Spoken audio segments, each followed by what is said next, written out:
those. That's actually a great example of ones that are. But anyway, this kind of gets us back to our point.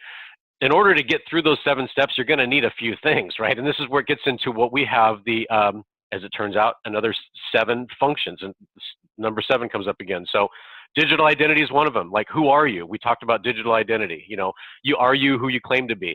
Are you the guy that attended the wedding in India, right? Well, she can look at my face and I'm answering the right questions. So yeah, challenge and response, it's me. Or are you the guy that's in India who comes from Serbia, who said some funny things to a guy over a papaya, blah, blah, blah, you know, whatever.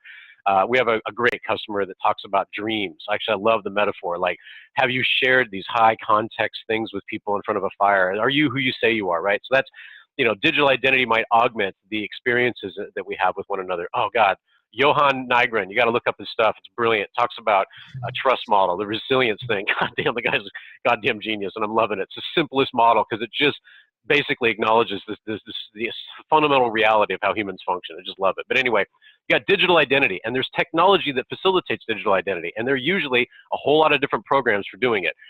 And then the second one is communication. Like, how do you facilitate communication? For us, it's like a chat-based thing, right? Which is how most people communicate anyway.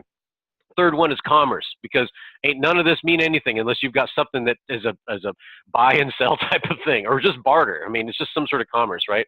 Fourth thing is reputation, which is an important part. You know, I spent a decade in the manufacturing industry. You know, I worked for Xerox and Tektronix, and you know, they have this thing. I was actually Lean Six Sigma trained. Like, you can't improve it unless you can measure it, right? So we got to be able to build instrumentation into the system so you can improve the operations, and that gets into the stewardship and the other steps I was talking about. Like, if I say, hey, I'm going to be the guy who cleans out the latrines, then everybody needs to know that I did it. In 2 weeks, you better check back. And if Kent didn't clean the latrines, we got to get someone else on the job. It's a super simple thing.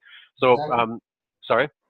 Yeah, did you say like, yeah, clean the latrines, Kent. So, you know, reputation, arbitration or conflict resolution, that's the other one. And inevitably, there's going to be conflict. We're working with, like I said, Helen, she's come up with a model that's a private administrative process using notary, which actually is based on private contract law, and it's admissible in every jurisdiction on earth because it's predicated upon legal precedent going back to the Roman era, which is, I mean, brilliant. She's goddamn brilliant. So, you know, to start simple, you don't really need to go into any courts. This is the point. You can use a notary and handle it yourself, which I kind of dig. We do that through our education thing. You can check our website, 214alpha.com/education. So anyway, there's arbitration. Like I said, digital identity, communication, commerce, reputation, arbitration. I feel like I'm missing one. Oh, banking. Boom, I did this one. Digital identity, communication, commerce, banking. So banking, you know, might include a wallet, but it also includes crowdfunding, microcredit, because the wealth is already within the community. So why go outside and demean yourself? Why? This is the thing that really bothers me. You don't have to treat yourself as a charity. You're not a charity. You're something of value, and your community recognizes that. So you don't have to.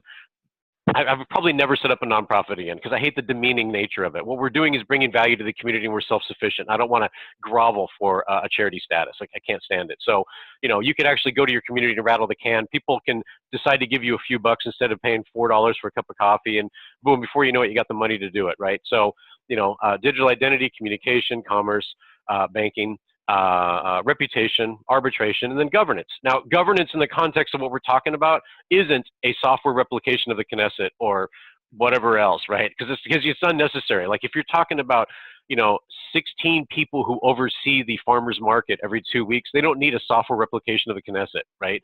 So, you know, what they need is something that says, Kent says he's going to clean out the porta potties. Did he do it? Yes or no? Yes, he did it. No, he didn't do it on time. Get someone else in there besides Kent. Like, what we need is a simple model. And a lot of it's built on, you know, what we consider roles and responsibilities, policies and procedures, access and permissions, and the reputation model. And it's just a really simple thing. And so our feelings about governance is that if it's done well, it's almost entirely invisible, but it's accountable and transparent. So here's the thing, is that within our package, we've got these 7 integrated functions. They're integrated, so you don't have to manage those 7 integrations. That's the idea. The communities, man, they're not going to bring on an IT architect that's going to have 7 different software packages and manage those integrations. Exactly. Yeah, I mean, you know, Gordon and I were on a roll last night talking about this. I can share a bit from my perspective as well. Like, it's very interesting to look at it in the context and how the latest developments in technology can help us facilitate this vision, this dream, and make it a reality. For example, many of you know that blockchain technology has just exploded, like in recent years, and a lot of people actually connected to cryptocurrency, and that's one use of it. But actually, the blockchain technology is much more powerful because it allows transparency and accountability. So exactly what Kent was talking about, like this governance or reputation model, like it can, the blockchain technology plays an integral part in it because it's like accountability built in, it's transparency built in. You can definitely see if Kent or did not like clean them. You can even see when he did it and how he did it. And there is another word here, immutability, which means that, hey, Kent can't cheat. If he did his job, he's gonna get rewarded, and it even connects with each other. You see, when a person gets rewarded, the reputation system gets activated. So it just makes sense. If you guys think about, like how people today trying to change something, well, what do? They sign a petition. You get like 1,000 signatures, 1 million signatures, and what gets done? Like when you think about it, 1 million people signed to do something. They have the idea, they have the agreement about what needs to be done. But where is the, you have the call to action, but you can't make the action happen. Why? Because the tools are not there.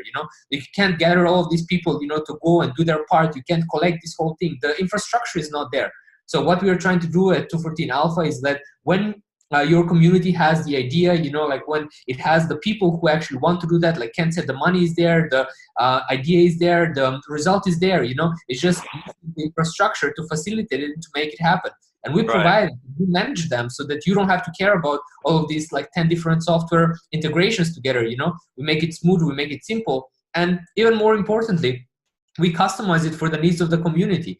Because if you take the example of India, if you take the example of different cultures, different, like different religions even, like, hey, they have different customs there. You don't want to step on their traditions, you don't want to tell them, no, you do things our way. And that's exactly what the big companies are telling them to do, You're either going to do it our way or you're not going to do it at all, Right. A lot of them don't use them.